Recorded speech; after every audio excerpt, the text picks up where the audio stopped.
3 ways that we can craft a narrative, that is a story, that supports the idea of having AI-empowered tools while combining that with the human, good old, innovative thinking skills that we've got. So rather than having AI is going to replace your jobs, but AI is going to augment or help you get more stuff done.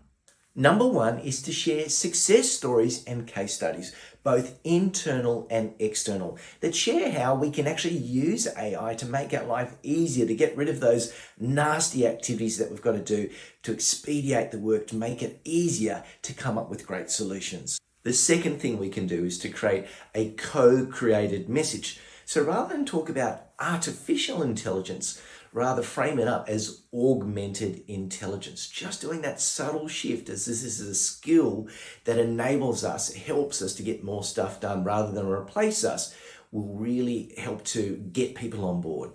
And the third and final thing that we can do is to run town halls and to create transparency. So this is where it's really important that we have leaders that are sharing that AI is about helping people to become better at their jobs, not to replace their jobs, and listening to what people's concerns are. If we do those 3 things, you're going to find a much better engagement and motivation in embracing AI as part of your culture.